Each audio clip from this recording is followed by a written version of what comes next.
Bien, amigos, en el día de hoy aparece en las efemérides que es el Día Internacional de la Educación.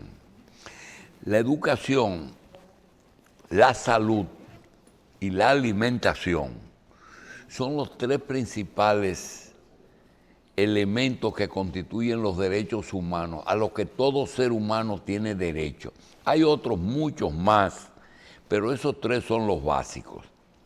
Hace un rato teníamos un invitado que tenía una condición muy especial, y es que es ambientalista, conoce la zona más alta y productiva, que es la zona de la Cordillera Central en San José de Ocoa, y conoce Nueva York.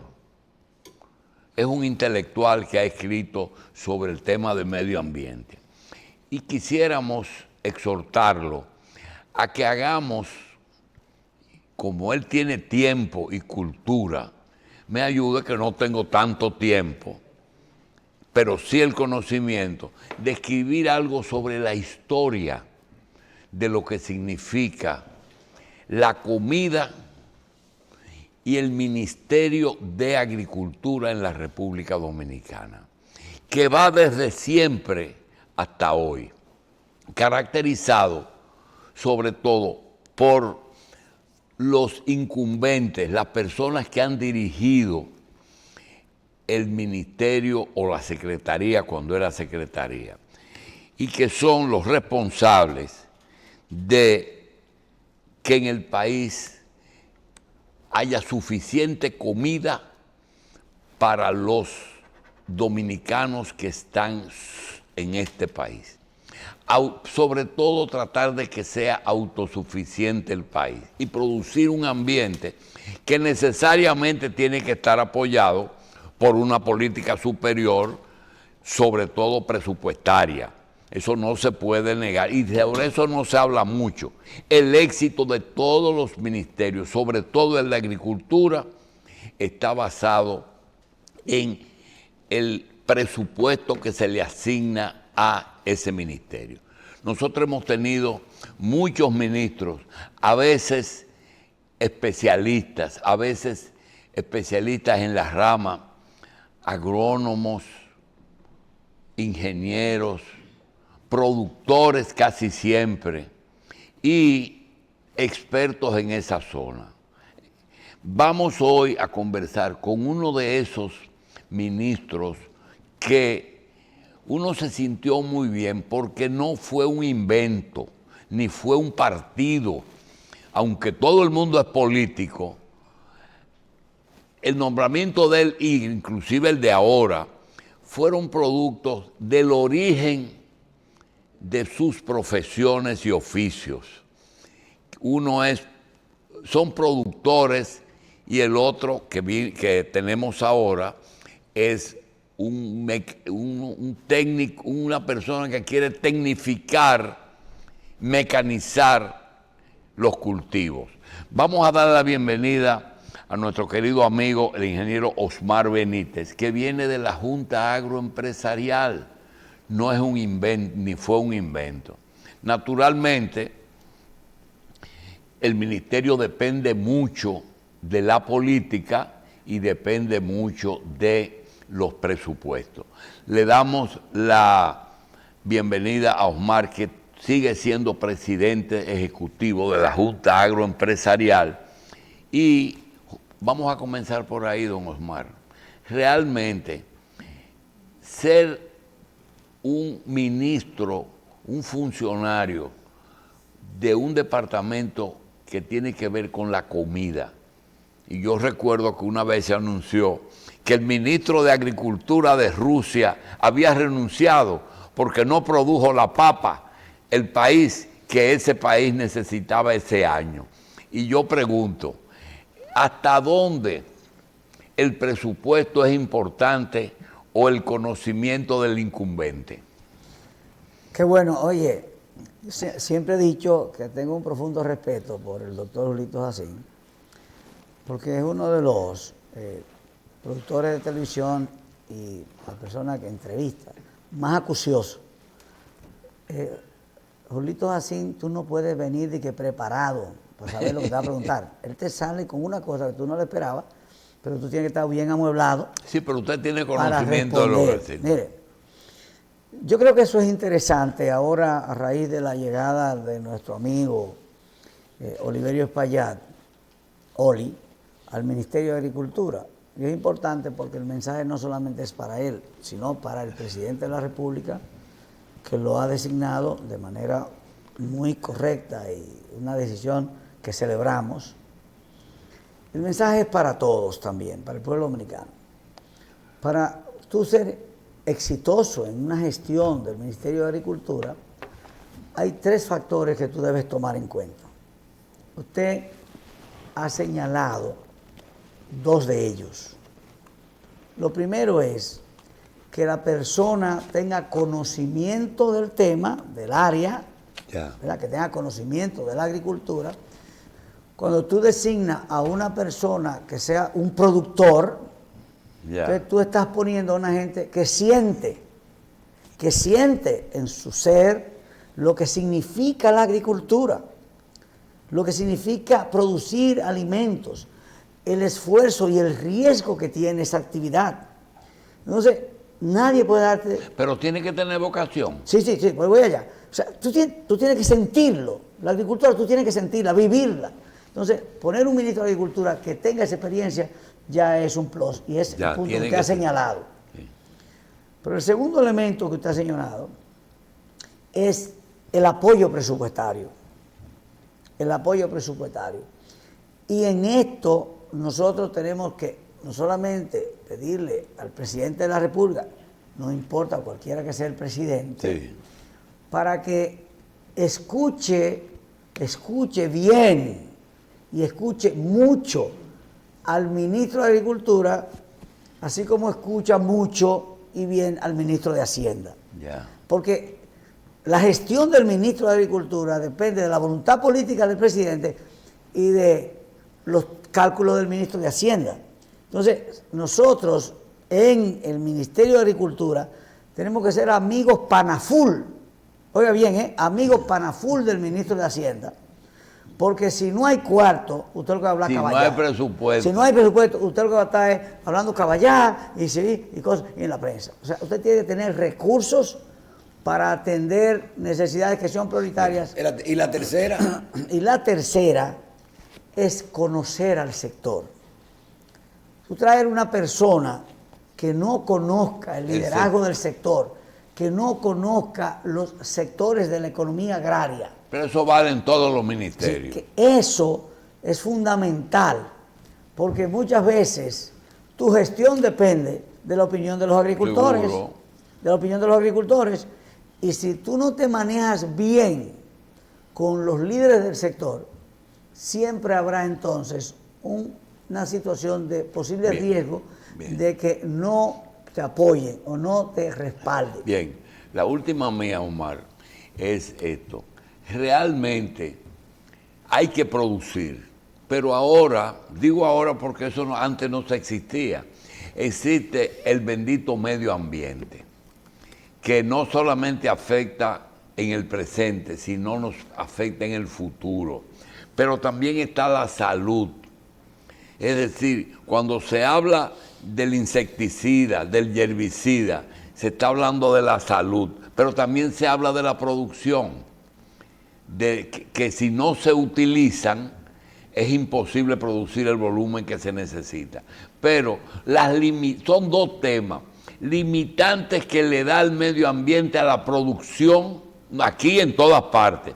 Es decir, no puedes hacer más de tal cosa porque puede afectar el medio ambiente, o tienes aquel problema de aquellos ricos y sabios que se reunieron en los años 70 y decidieron decir, cuando venga el siglo XXI vamos a tener casi 9.000 millones de habitantes y no existe alimento para ellos. Nos queda un solo camino, controlar la población para que las bocas disminuyan.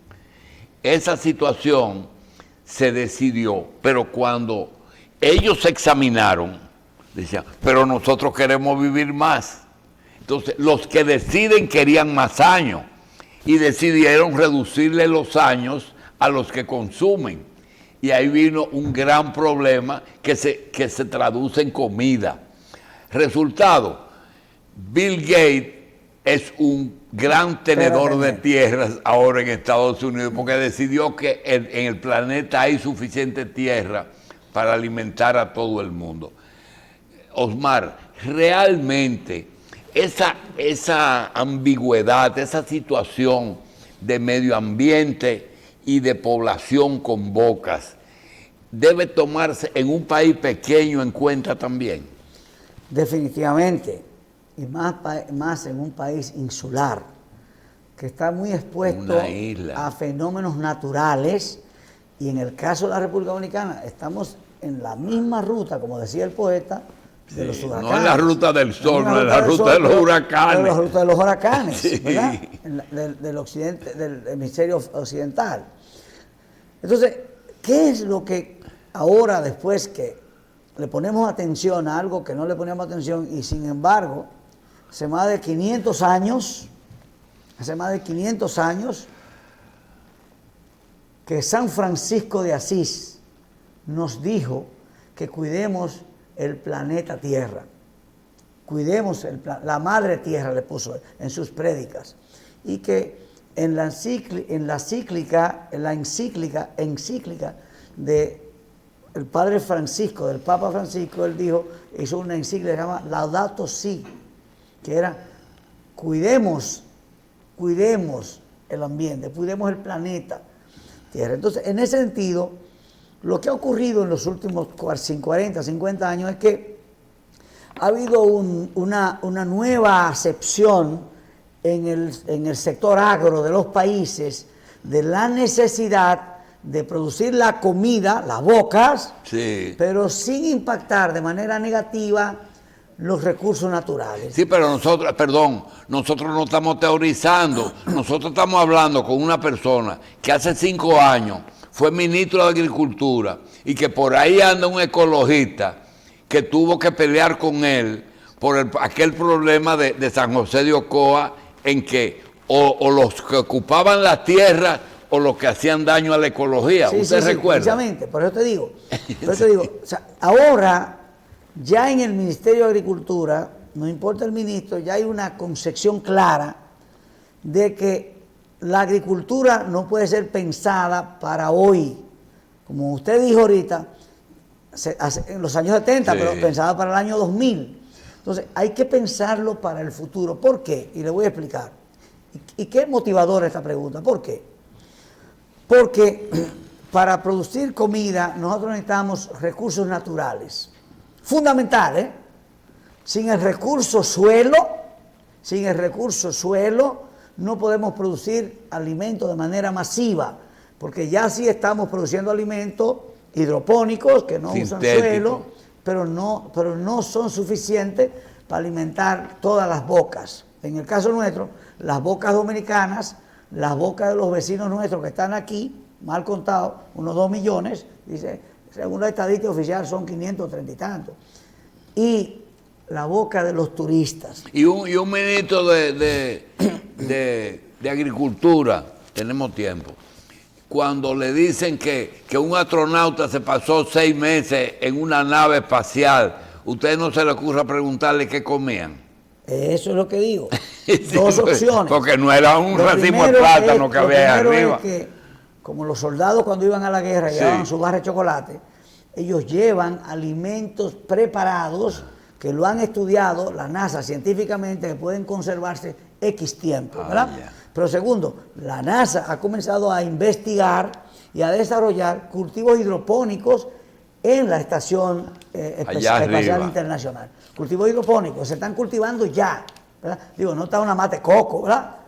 Ramón, Michael, no es una mate coco, una mate aguacate, sí, pero lo que son una lechuguita, vegetales y hortalizas se está haciendo. Ahora bien, vuelvo a esa pregunta original. El recurso suelo es fundamental para alimentar todas las bocas que necesitamos alimentar.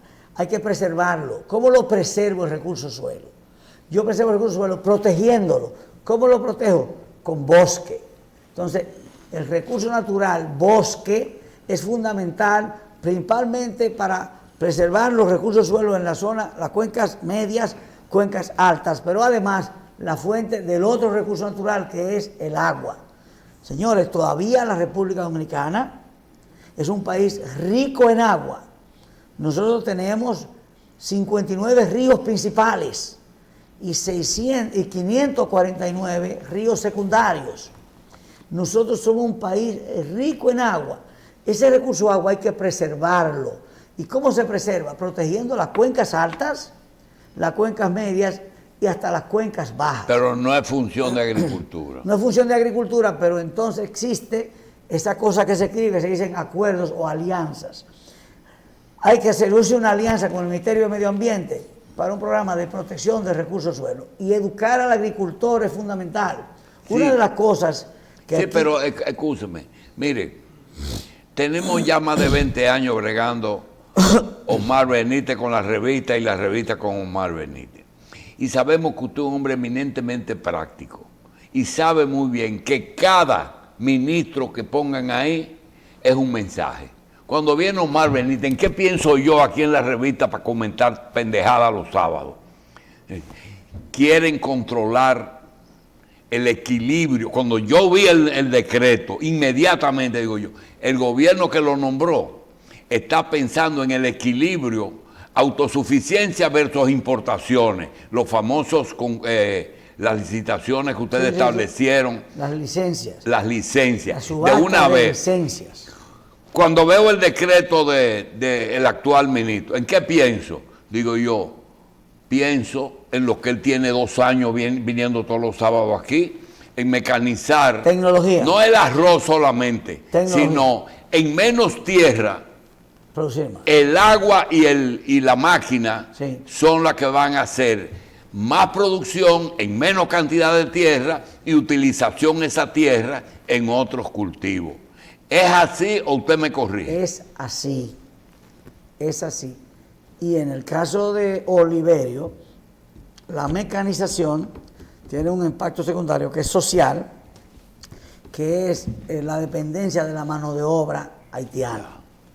Porque en la dependencia de la mano de obra haitiana hemos ido avanzando. Nosotros tenemos una situación de que ya los haitianos han avanzado. Ya tuve un haitiano con rastafari, tú lo ves con arete, tú lo ves con unos pantalones aquí abajo.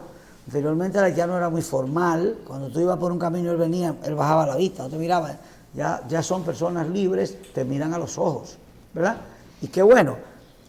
Pero es una situación que en algunas veces genera temas políticos ¿verdad?, que tienen impacto en la política internacional del país. Entonces, nosotros ahora mismo necesitamos la mano de obra haitiana, pero es posible irla sustituyendo paulatinamente con mecanización. Yo he contado aquí la historia, el primer dron agrícola que llegó a este país lo traje yo. Y yo, de 70 trabajadores haitianos que tenía, yo tengo 8. Pero yo tengo un dron que me sustituye 15 haitianos. ¿Qué lee? Un dron que me sustituye 15 trabajadores. Pero cuando salió el decreto de Omar Benítez, yo estoy seguro, sin hablar con usted, que lo primero que usted dijo fue, ¿a cuántas bocas tengo que alimentar? Definitivamente. Y en ese momento, ¿cuántas bocas eran? En ese momento eran 10 millones de habitantes. Ahora, según el censo, estamos cercanos a los 11 millones de habitantes. Pero vuelvo al punto que usted decía, a Omar Benítez, porque el equilibrio entre importaciones y producción nacional. Sí. Bueno, nosotros convencimos al presidente Danilo Medina de que los permisos de importación fueran subastados públicamente. Y lo hicimos sustentado en el principio de que los permisos de importación de alimentos se han vendido aquí desde que llegó Cristóbal Colón. Se venden. ¿Y cuáles eran los prerequisitos para participar en esa subasta? Bueno, lo primero que tú tenías que hacer era ser un comerciante registrado que tuviera un historial. No un productor. Sí, no puede ser un productor. Hay productores comerciantes. No, porque en los años 90-2000, sí, nosotros teníamos una administración de un ingenio y se produjo un déficit de azúcar. Y entonces se discutió a quién se le iba a entregar la importación de ese déficit. Y a nosotros nos dieron, a ustedes los ingenios, y dije, pero si nosotros somos deficitarios, no nos van a premiar con esa importación. ¿A quiénes ustedes precalificaron para importar? Los que normalmente, los que pueden participar, bueno, primero es abierto, Para todo el mundo. es abierto, pero normalmente hay comerciantes que están reconocidos históricamente, que a ellos se les da un derecho. Los mecanismos de comercio internacional, las negociaciones comerciales internacionales, las normas de comercio internacional establecen derechos de importación. Pero Manuel Castillo califica más que yo. Manuel Castillo en su área, Sí. y en el área que él maneja, que es habichuela, maneja otros productos, él tiene un historial de importación, Ya. a pesar de que producción... Además, don Maru, también a veces pasa, por ejemplo, una vez yo quería importar, Sí. ¿verdad? Y me di cuenta de algo, que a veces el permiso no es importante. A veces, si tú no tienes los suplidores, los países que te venden esa habichuela o Sí. ese ajo o eso lo que sea, tú no tienes nada, tú puedes tener permiso, pero tú no puedes traer porque nadie te vende. Sí, exactamente. Pero en adición a eso, Michael, ¿qué pasa? Tú debes tener también un almacén, tú debes tener un comerciante establecido, tienes que tener un sitio donde tú vas a recibir eso. Lo que no debería ser es que cualquier persona que no tenga ni la estructura, ni tenga los mecanismos para manejar la carga, para almacenarla y distribuirla, no debería ser. O sea, por eso, según las normas de la Organización Mundial del Comercio, se privilegia primero a los que son importadores tradicionales, históricos. Y luego se es un 90% a los históricos, un 10% a los nuevos. Ahora, ¿qué se le hacía? Porque hay 10 que son importadores de habichuela. Entonces, ¿qué es lo que tú haces? Tú haces una licencia, tú dices, pues se van a traer 100.000 quintales de habichuela. Hay un derecho que es los que tienen ese derecho y los demás, entonces van a una subasta. Y en la subasta tú tienes, ¿quiénes son los grandes importadores? ¿Y quiénes son los chichiguados, los pequeños? La gente del mercado La Duarte. ¿Qué nosotros hicimos en eso? Que los primeros contenedores que se subastaban era para los pequeños. Un contenedor, 2 contenedores, no más de 3 contenedores para los pequeños. ¿Y qué vimos nosotros? 5 comerciantes del mercado de Duarte reuniéndose para entre esos 5 comprar un contenedor de habichuela o un contenedor de ajo. Porque ellos decían que sin esa oportunidad ellos no podían nunca conseguirlo. Tenían que comprarlo al segundo a un precio superior. Y luego que se satisfacía todos los pequeños comerciantes, entonces se le venían los grandes importadores a comprar lotes mayores. Ahora, ¿por qué digo que se vendía y se siguen vendiendo y todo el mundo y todo el tiempo se venden los permisos? Sí. Porque eso genera una renta. Entonces, lo que nosotros convencimos al presidente Medina, dice, mire, si usted cree que no se venden, está equivocado. Se venden siempre. Ahora, véndalo el Estado, con la diferencia de que en lugar de ir al bolsillo de un tercero, ese dinero en un cheque certificado a la Tesorería Nacional. Bien, bien. Y ese dinero, la Tesorería Nacional, luego usted lo envía al Ministerio de Agricultura. ¿Sabe para qué? Para que apoye a esos sectores que son importadores. Por ejemplo, yo estaba... Importadores y productores. Productores. Yo estaba en el Ministerio de Agricultura y el presidente Medina en el primer mes me transfirió 930 millones de pesos. ¿Tú te acuerdas un ministro que llegue con 930 millones de pesos para trabajar?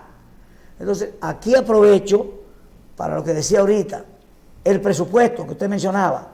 Nosotros queremos pedirle al presidente Abinader, a quien respetamos y queremos como amigo, que somos de hace años, que le demos un apoyo extraordinario de recursos a Oliverio Espaillat. Es un hombre serio. Pero a propósito de Oliverio Espaillat, antes que resaltemos sus virtudes, Sí. él no se va a poner bravo ni Luis Abinader por lo que yo le voy a preguntar.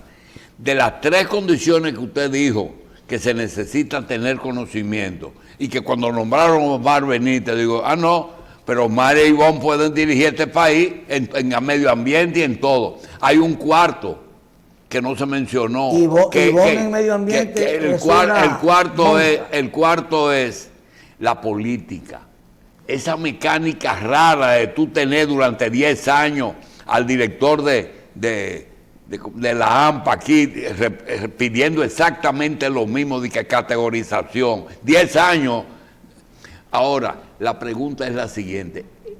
Ese señor que sabemos que mecanizar es un genio, tiene las 4 condiciones. La política no se lo va a tragar. Mira, yo viví la experiencia que va a vivir Oliverio. Porque él es miembro de la JAD. Oliverio es una persona muy cercana a nosotros y nosotros a él. Yo viví la experiencia que él va a vivir. ¿Cuál fue? Llegar a una posición de ministro. En este país hay 22 ministros. Sí. En un país de 11 millones de gente es un privilegio enorme que te nombren ministro. Ahora, cuando tú llegas a ministro, tú tienes que recordarte de la expresión que le dijo Carlos Balaguer a Carlos Aquino. ¿Cuál? Carlos Aquino, con la sequía, estaba acogotado, los dirigentes reformistas, ¿verdad?, estaban atacando, y él fue donde el presidente, yo no aguanto esta discusión porque yo no entiendo por qué me atacan tanto, es una sequía que tenemos. Y Balaguer le dice, Aquino, tome asiento, le voy a dar un consejo. ¿Y cuál es el consejo, presidente? Yo necesito, dice, para uno ocupar una posición como la que usted tiene, uno tiene que cubrirse de una coraza espiritual. Entonces, si tú no vas a cubrirte de una coraza espiritual, que se lo he dicho, yo lo dije a Oliverio, tiene que entender, porque los políticos, a mí me advirtió un amigo que tiene muchos años de experiencia pública, me dijo, mira, tú tienes que cuidarte de 3 cosas ahí. Primero, de tu familia. Tú vas a encontrar ahora 300 primos que tú no conocías, ¿verdad? Y todos tienen un proyecto aquí, que es lo que a ti te conviene, pero que no va a generar negocio a nosotros. Eso es lo primero, decirle que no a un hermano, a un primo, a una tía, a un sobrino. Primero eso, cuídate de esa gente. Haz lo que tienes que hacer en beneficio del país, no de tu familia. Segundo consejo que te voy a dar, cuídate de tus amigos, porque el amigo es el que viene con una idea genial, que te tiene un proyecto donde tú te vas a ganar un billete. Los intereses. Y lo tercero, cuídate de los políticos. Los intereses económicos, políticos y familiares. Yo tuve que vivir las 3 cosas. Y por eso mi primera rueda de prensa, los 2 días nombrados, fue decir, mire, yo no soy contratista, a mí no me vengan con oferta de contrato y que yo me gane unos cuartos, porque entre el viernes que me juramentaron y el lunes, 22 personas me visitaron. Entre empresarios altos, medios y los primos. Mire el caso ahí, en ese sillón que está usted, se sentó una persona que Hipólito Mejía ayudó a que ganara el cargo y ahora resulta que está bravo porque no lo complacen, que es la AMPA. Sí. Bueno, usted mencionó ese caso. Cuando el presidente... Los intereses, Omar, sí, cuando el presidente Medina, a quien le agradezco el privilegio que me dio de ser ministro, lo respeto y lo quiero. Cuando el presidente Medina me juramentó a mí solo, porque yo estaba en Italia, sí. Yo llegué el día después de juramentar a los demás, y él me dedicó 1 hora y media a hablar conmigo, y me dijo muchísimos consejos.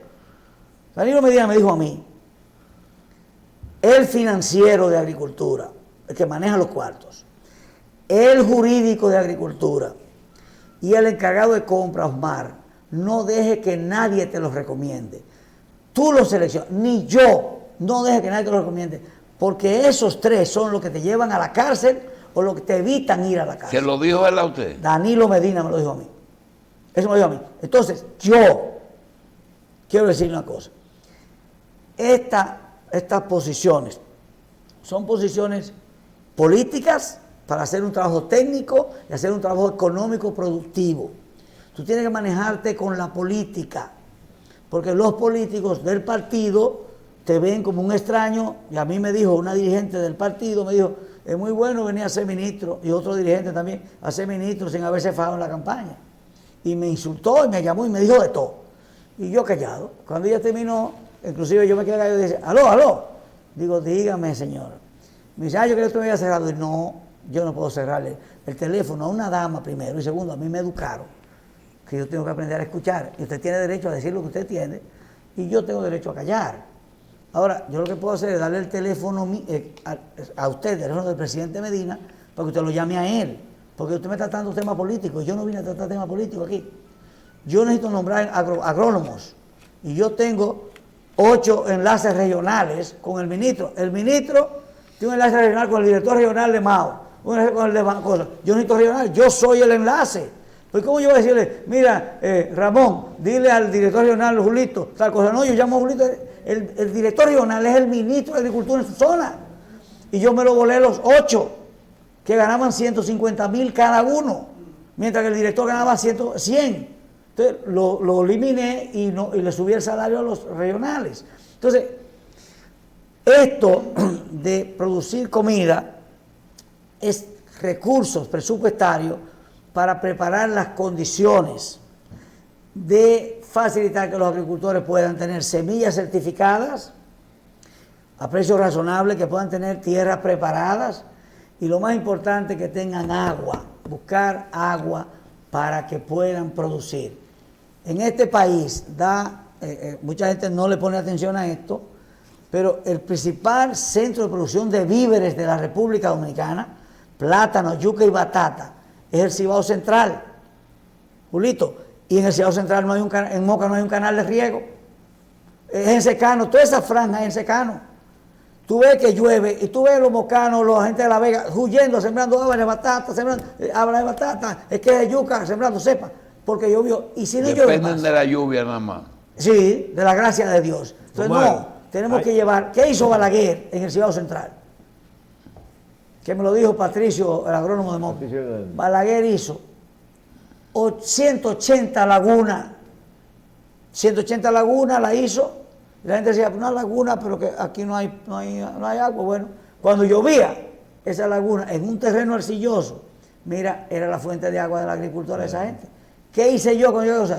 Yo hice más de 180 lagunas siguiendo ese ejemplo en el Cibao Central. Yo creía que eso es lo que le había dicho Balaguer aquí, lo que el mejor ministro de Agricultura era la lluvia, sí. Y después un día hubo una lluvia que afectó muchísimo, dice el presidente. Pero ahora la lluvia ha acabado, dice, sí, pero tomen en cuenta que la lluvia paga sus daños. ¿Paga? Sus daños. Porque el terreno queda mojado. Omar, retomando el inicio de tu participación con respecto a los recursos, quedó algo ahí.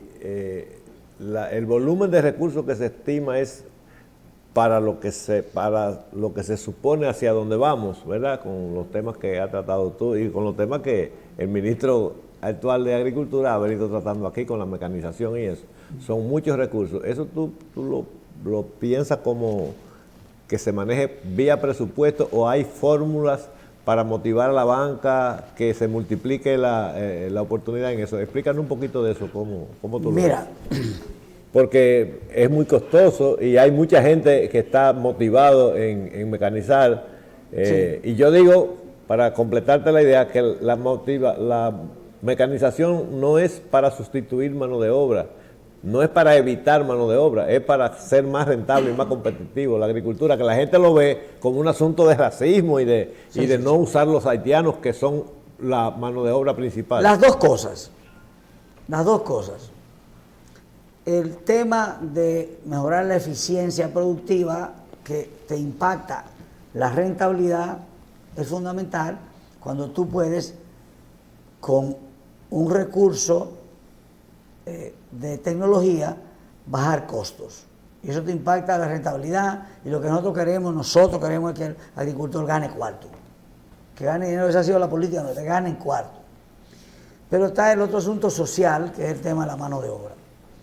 Ahora, el tema de cómo buscamos el presupuesto. Mire, y eso quiero decirlo porque cuando tú estás en la oposición, para el caso de la gente que está en la política, nada de lo que hace el gobierno sirve. No sirve nada, es una cosa increíble, están fallando en todo, están fallando en lo otro, están fallando en cosas. Pero cuando llegan al gobierno, todo está perfecto, todo es histórico, todo es una cosa increíble, nunca se había hecho. Y dice la filósofa de mi casa que eso ni es verdad una cosa, ni es verdad la otra. No es verdad que nada sirve. Hay muchísimas cosas buenas que hace el gobierno. Y hay muchísimas cosas que cuando tú estás en el gobierno que no te salen, aunque tú quieras hacerlas, no te salen bien. Entonces, lo principal es, nosotros decimos, no debemos seguir politizando la producción de comida. Entonces, los técnicos de la oposición están pendientes de que se murió un pollo, hay una crisis. No, se mueren 1000 pollos. Pero eso pasa, ¿y quién quiere eso? Mira. O sea, a mí me decía un ministro de Agricultura, líder, ¿cómo usted manejaba esta vaina? Pues yo me acosté anoche bien y ya hoy amanecí con un problema en San Juan de la Maguana, una mosquita, una vaina. O sea, entonces, ahí tengo que volver, doctor, maestro. Doctor, ahí tengo que volver, doctor. Digo que un ministro me preguntó, ¿cómo tú manejabas esto? Porque yo me acuesto bien en mi casa y al otro día amanezco con una vaina en San Juan de la Maguana, una gripe, un brote. Pero ¿cómo lo manejaba? Entonces yo digo, ahí tengo que volver al maestro Joaquín Balaguer. Cuando Hipólito Mejía lo eligen presidente.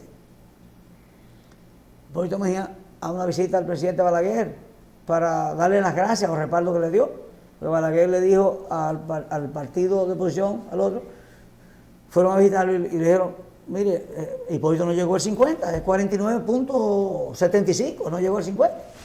Y dice Balaguer, le dijo, pero ustedes sacaron 24 y yo 24. Es evidente que el pueblo decidió que era él. O sea, nosotros no vamos a llevar a este país otra vez una elección, una cosa, él lo decidió el pueblo, nosotros tenemos... Pero él le agregó algo, le dije, entonces, yo no controlo a esa gente. Hipólito va a darle las gracias. Él lo contó Hipólito. En un desayuno estaba en su casa. Y en el camino le pasan un periódico, en portada de un periódico. Gobierno cambiará sistema de salud. Una cosa que va a revolucionar cosas. Hipólito dice, pero ¿y dónde se discutió eso? Eso no es verdad. Y entonces llaman al ministro de Salud y dice, no, yo no he hablado nada, eso no es verdad. Cuando llega la que da las gracias y todo eso, dice, mire, presidente, ¿usted cómo manejaba esto? Mire, este es titular de un periódico, primera plana, que el gobierno hace eso, pero eso no hemos discutido con nadie. Y Balaguer le dice, presidente, le voy a hacer una pregunta. ¿Usted recuerda el titular de ese periódico, la portada del día de ayer? Y dice, ¿el día de ayer? ¿De qué? El día de ayer. No me acuerdo. Entonces, no le haga caso a eso. Usted quiere hacer la portada, usted da una declaración hoy, que haga la portada. ¿Y por qué a pesar de Eligio y de los Sánchez Díaz, Hipólito utilizaba mucho al cuñado de él y a usted en gestiones agrícolas, sin usted ser ministro y él? ¿Cómo se llama el cuñado de él, el que era viceministro? El cuñado era secretario de la presidencia. Secretario de la presidencia. Y usted lo consultaba mucho, ustedes dos. Sergio Grullón y usted, mi compadre. Sí, yo lo sé. Pero mira, la relación mía con Hipólito viene de los 17 años. Mucha gente no sabe que Hipólito me dio una beca a mí. Ustedes eran dos ministricos de Agricultura. Hipólito me dio una beca a mí de 50 pesos mensuales. Cuando mi mamá, que era maestra de escuela pública, directora, ganaba 180, me mandaba 20, que me estaba mandando el 15% de su salario. Hipólito me dio una beca de 50 pesos. Y yo iba a buscar esos 50 pesos todos los meses. O sea, mi relación de los 17 años es familiar con Hipólito. Y por eso... ¿Una beca para estudiar dónde? Cuando Hipólito, a mí me nombraron, Hipólito fue a verme y me dijo, yo iba a poner a Osmar de ministro, pero la política es una vaina, todo PRDista, vaina. O sea, entonces, es así. Entonces, ¿qué pasa? Él siempre, yo era asesor de él y siempre me consultaba, y siempre me mandaba al cosa. Siempre. Bien. Don Omar, 2 puntos antes de que, porque quiero que hablemos un poquito de la Junta Agroempresarial y de algunas actividades que hemos desarrollado, pero hay 2 puntos que quiero su opinión de la parte del sector agropecuario.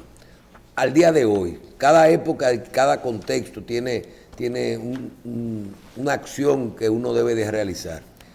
En este momento, ¿cuál es su opinión sobre el financiamiento y el rol del Banco Agrícola en nuestro país, en el sector agropecuario?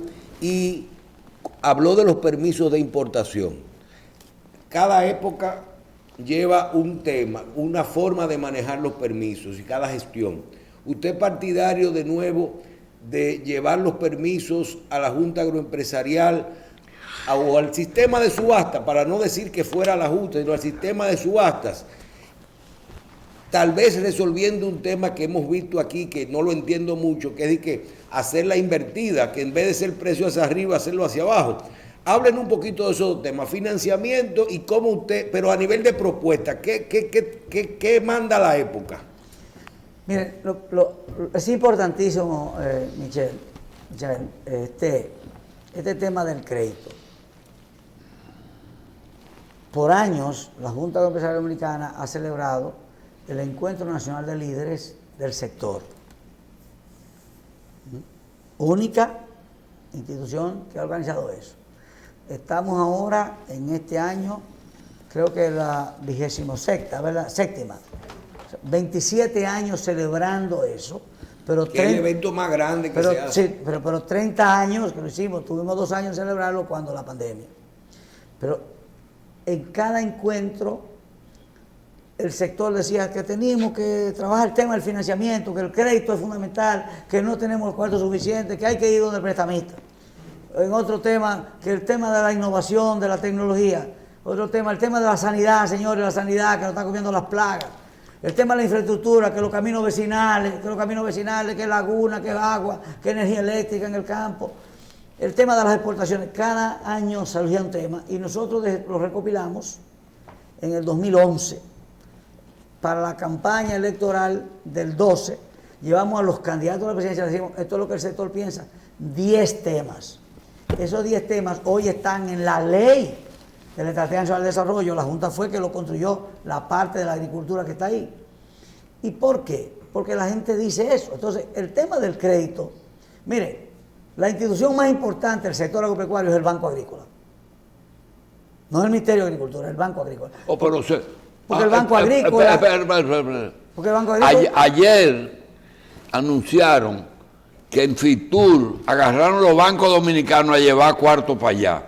Pero aquí es el Banco Agrícola, porque los bancos privados no financian al productor nacional. ¿Por qué? Porque hay que hacerle un banco local con condiciones especiales al productor nacional y hay que llevarle los cuartos dominicanos para que los extranjeros vengan a invertir en turismo. Doctor, el Fitur de nosotros se llama el Banco Agrícola. Ajá. Todos los bancos van para allá a prestarle a los extranjeros para que inviertan aquí. ¿Y por qué los otros bancos no prestan igual que el Banco Agrícola? Esa es una información fundamental. Mira, el Banco Agrícola... Ni público-privada, ni inversión extranjera en el campo, yo no le he visto. Con sus fortalezas y sus debilidades, Banco Agrícola, fortalezas y sus debilidades, el Banco Agrícola nos tiene una cartera por encima de los 40.000 millones de pesos al sector agropecuario. Eso es su primera, de hecho. Mientras eso pasa con el Banco Agrícola, la sumatoria de todos los bancos del sistema, a nosotros nos tienen una cartera agrícola equivalente al 3% del total de la cartera bancaria del sistema. La banca comercial prestó más de 1.000 millones de pesos. Más de 1.000 millones, o sea, más de 1 billón de pesos. Y al Banco Agrícola le prestaron el 3%. ¿Ves? Entonces, esa es una situación. O sea, los préstamos del Banco Agrícola significan un 3% sobre la cartera global. El Banco Agrícola presta más que todos los bancos privados juntos. Al sector agropecuario. Y nosotros hemos tratado, desde el año 86, señores, hicimos una propuesta de crear un fondo de garantía que lo maneje el Banco Central de la República Dominicana para que la banca privada pueda invertir ahí con cierta seguridad, porque también yo tengo que ponerme del lado de los banqueros privados. Claro. Si yo fuera un banquero privado que tengo los cuartos del público, prestarle al sector agropecuario donde es más riesgo. Donde un día es un viento, otro día es una sequía, donde hay mucha lluvia, donde hay la mosca blanca, después la mosca negra, o sea, todos los días es un problema. Pero si creamos un fondo de garantía donde el banco, ese fondo de garantía garantiza el 50% de la inversión, donde el productor asuma el 25% de la garantía y el banco corre el riesgo con el 25%, yo le estoy dando al banco una garantía de un 75% de la inversión que va a hacer en un préstamo en mi finca. Entonces, fundamental, Michelle, es mantener al Banco Agrícola, y nosotros el pasado martes, en una reunión de la Junta Directiva del YAD, de la Junta de Empresarial Dominicana, propusimos un respaldo institucional al Banco Agrícola. Eso vale o sea, mucho. te voy a decir una cosa, no es un respaldo personal a nadie, un respaldo institucional al Banco Agrícola. ¿Por qué? Le vamos a decir por qué. Hay una situación ahora, hay una campaña en las redes sociales, en las plataformas sociales, que el Banco Agrícola... O sea, ok, si hay alguna debilidad que se corrija, si hay alguien que metió la mano que lo metan preso, o sea, todo eso es, pero el banco hay que preservarlo. ¿Por qué, doctor? Por primera vez el Banco Agrícola tiene un financiamiento del Banco Interamericano de Desarrollo, del BID, un financiamiento del Banco Central, Banco de Centroamérica para Inversión, o sea, del BESI, tiene financiamiento de la Corporación Andina de Financiamiento, del CAF, y tiene ahora por primera vez un financiamiento del gobierno de Japón.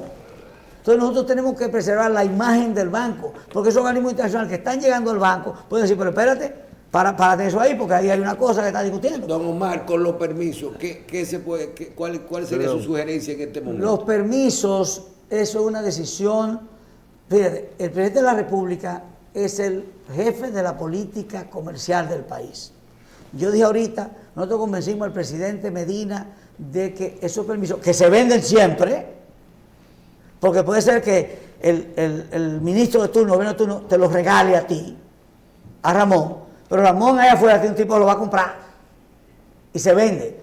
Y los permisos... Perdón, y va a decir, yo voy a decir que ese permiso me costó un dinero que me lo cobró el ministro. Sí. O sea, entonces, los permisos... Para conseguir el beneficio. Se han vendido siempre. Esto es para responderte. Hacer la subasta pública... Es beneficio. Mira, primero, es pública. Delante de todo el mundo. Todo el que quiera comprar viene. La prensa está ahí. Ahí se sabe qué es lo que se está vendiendo. Ahí se está vendiendo lo que el país necesita importar. ¿Cuánto necesitamos importarle habichuelas? Ponga 150,000 quintales de habichuelas o 100,000 quintales de habichuelas. Ahí sabe, los agricultores saben cuánto es que se va a autorizar para comprar. La subasta es más importante y mucho más transparente. Pero lo más importante... Dígame lo que le pregunté de hacia arriba o hacia abajo. Michelle, pero en adición a toda esta transparencia del proceso, que lo que hay que hacer es poner un tope. Mira, tú puedes subastar comenzando el tope, el mínimo es cuando llega ahí tú vendes, para que no se suba el precio, la gente se dispare a los consumidores. Pero si con la leche les recomienda los préstamos a los agrícolas, ¿por qué la JAD no recomienda los productores a los agrícolas? Sí, nosotros lo hacemos. ¿A ustedes lo hacen? Lo hacemos. ¿Y ellos lo aceptan? Y le hacemos hasta planes de negocios para el Banco Agrícola, que Fernando Durán quiere eso, que ayude, planes de negocio, para que el Comité de Crédito pueda ver un plan de negocio con una visión. Pero vuelvo al punto. La diferencia entre la subasta y la asignación es que el dinero va en un cheque certificado a la Tesorería Nacional y ese dinero que se le mande a Agricultura para trabajar. Pero la subasta hacia arriba, subasta hacia abajo. La subasta inglesa es hacia arriba. El que más paga es el que compra. La subasta holandesa es hacia abajo. Muy necesario en las compras públicas. ¿Cómo es la holandesa? Muy necesario en las compras públicas. De hecho, quiero decirle, nosotros tenemos firmado una alianza con la Dirección General de Contrataciones Públicas.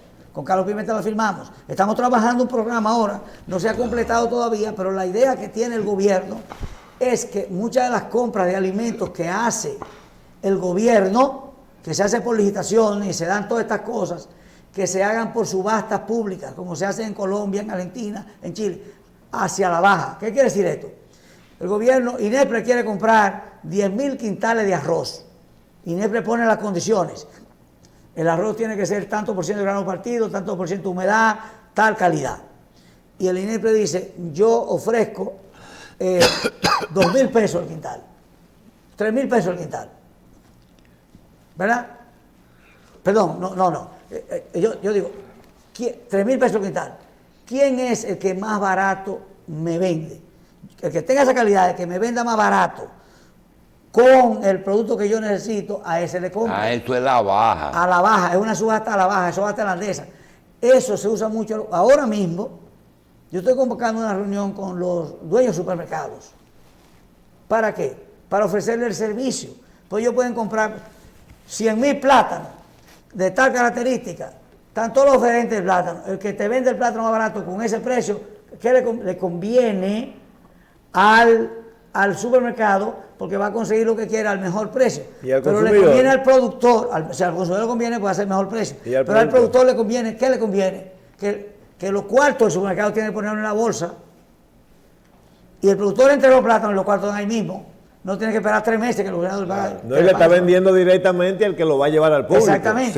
Sin menos. Con la certificación de garantía de nosotros. Omar, hay un tema que quiero que tú abundes un poquito más. Cuando se estableció la multibanca en los años que se hizo la ley financiera y monetaria, bueno, cuando se cambió la economía, que el Banco Agrícola se le quitaron los 2 cachos grandes que tenía, que era que financiaba la reforma agraria, que era la mitad de la producción, sobre todo de los rubros arroz, habichuela, etcétera, que era la reforma agraria. El gobierno, a través del Banco Central, era el garante de todos los préstamos fallidos de la reforma agraria. Eso desapareció y tenía que desaparecer, porque entonces iba a desaparecer el gobierno, porque es mucho financiamiento. Entonces, el que estaba en la reforma agraria, cuando ya sabía eso, habían asociaciones que tenían 16 préstamos fallidos, pero había que dárselo de nuevo. Entonces, ¿cómo tú visualiza el respaldo al Banco Agrícola, que ya sabe cómo se presta, que ya se ajusta a las normas, que tú mismo has dicho aquí, los financiamientos externos que tienen, cómo pudiera establecerse o hacia dónde deben ir los esfuerzos para incrementar esa capacidad de préstamo a través del fondo? ¿Cómo va eso? ¿A qué altura está ya como Junta Agroempresarial las gestiones para el fondo de garantía? Mira, el estudio del Fondo de Garantía nos hizo Luis García Recio, uno de los mejores economistas y banqueros del país, en el año 86. Ese estudio está ahí. Una persona que también vino y habló con nosotros de ese mecanismo del Fondo de Garantía fue Luis Álvarez Renta, uno de los economistas más inteligentes de este país. Con todas sus cosas, ¿verdad? La gente tiene sus bondades y sus defectos.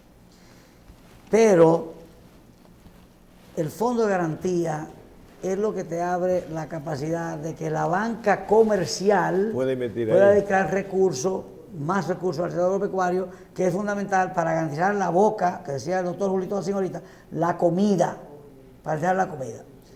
Segundo, el Banco Central puede crear el Fondo de Garantía como una entidad, puede promoverla, o como un mecanismo dentro del banco, porque el Banco Central, cuando tenía el Fondo FIDE, que era un mecanismo de banca de segundo piso, era el garante o la fuente de fondos de los bancos para prestarle a los sectores agropecuarios.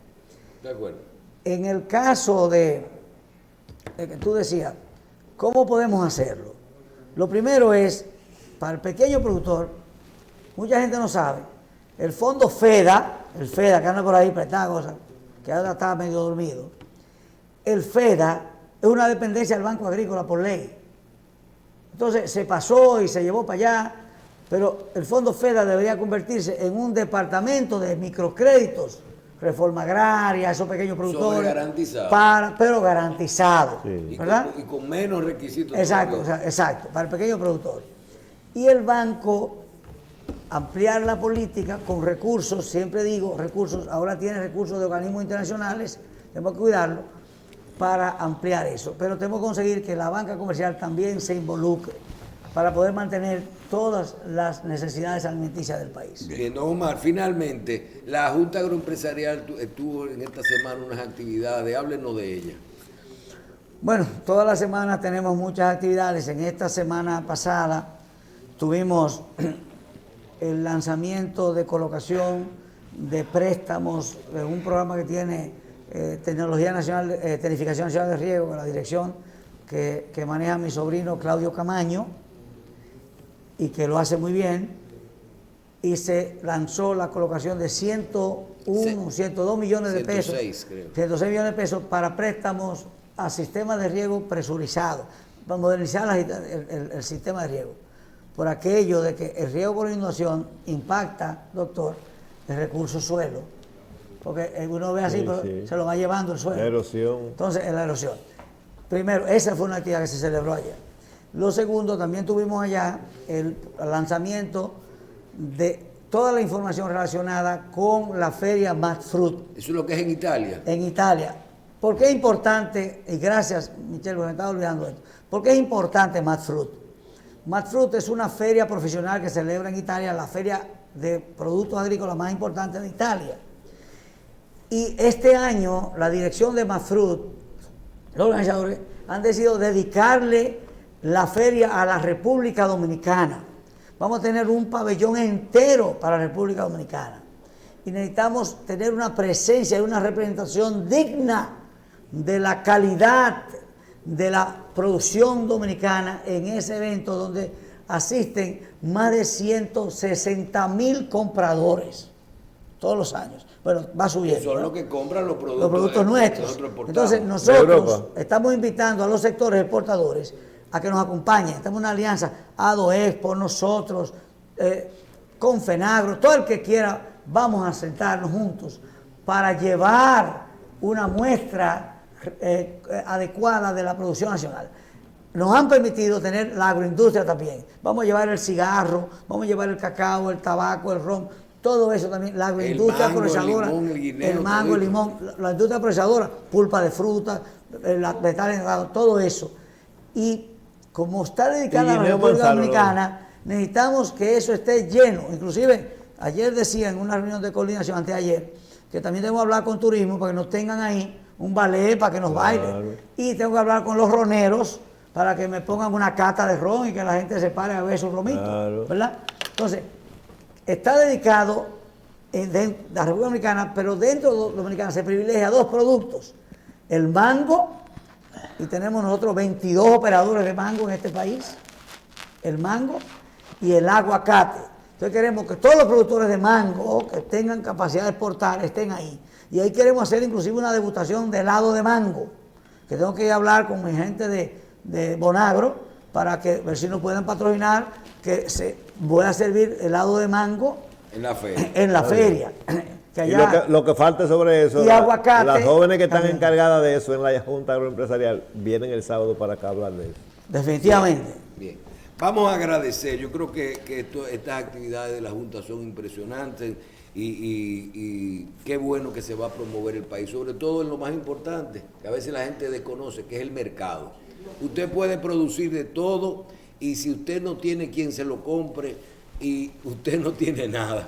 Yo creo que para las exportaciones es fundamental el tema del mercado. Me está diciendo, Ivonne me recuerda, ayer estuve en Las Hierbas de La Vega, donde nosotros estamos en 6 provincias de manera simultánea en un programa con el Ministerio de Industria, Comercio y MIPYMES, en la gestión de Ito Bisonó, firmamos un acuerdo y estamos dando una capacitación en este momento a 250 líderes de cooperativas y asociaciones en 6 provincias diferentes. En Santiago, en La Vega, en el Cibao. En el sur tenemos San Cristóbal, Baní y San Juan, y en el este Higüey. Y aquí tenemos 250 participantes recibiendo entrenamiento en administración de cooperativas, en administración de organizaciones, que aprendan a lo que es la gobernanza, que aprendan a respetar el derecho de los demás, a oír la opinión de los demás. En esta primera etapa. En el segundo módulo ahora viene agricultura inteligente, un programa de módulo, ¿qué es lo que está pasando en la agricultura inteligente? Y eso lo estamos haciendo con la Escuela de Negocios San Telmo, que es la escuela más vieja y más famosa de negocios de España, que fue fundada por una prima del rey Juan Carlos y que el rey de España la preside. Y eso es virtual. Ahora, en febrero comenzamos un programa de capacitación para gerentes medios y altos de la agricultura, la agroempresa del país, el agronegocio del país. Aquí tenemos muchos dueños de agroindustria, de agroempresas. Que no conocen de negocio. Que sus hijos están con ellos, hay que entrenarlos para prepararlos. Entonces eso es con Barna, la Barna Management School, que es una de las escuelas más famosas, la mejor escuela de negocios del país. Firmamos un acuerdo y en Santiago comenzamos el primer diplomado. 35 personas y tenemos 45 aspirantes. Sí, pero la JA tiene... Y lo vamos a hacer en Santo Domingo, en Romana y en el sur. Eso está bien. La JA tiene suficiente prestigio para propiciar un FITUR aquí con la nueva embajadora para resolver el problema de ERECAFTA.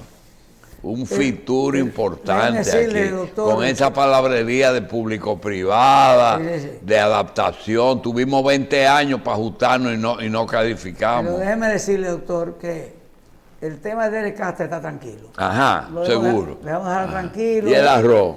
El arroz está tranquilo. Ajá. Recuerden que nosotros hemos hecho muchas cosas. La embajadora dijo que no había problema. Y el pollo, y el pollo.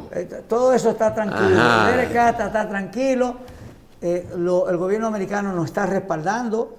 Esa decisión que tomó el gobierno dominicano con respaldo de la fuerza política del país de apoyar la gestión que hizo el gobierno del presidente Trump con el caso Venezuela, con aeronaves aquí, todo eso ayuda. Sí, y nos ayuda a los agricultores que estemos tranquilos. El Derek Castro está tranquilo. Bien. Ahora, la nueva embajadora le hemos extendido una invitación para reunirse con los líderes del sector agropecuario y la información que tenemos es que ella está muy interesada, que sí, que va a ocurrir, están buscando el tema de agenda. Bien. Gracias, don Osmar Benítez. Gracias a ustedes por el privilegio. Siempre me gusta venir aquí algunas veces. Lo que le digo, invíteme a las 7 porque yo voy para mi conuco ahora. Está bien, váyase a vender sus cosas. Bien, pausamos.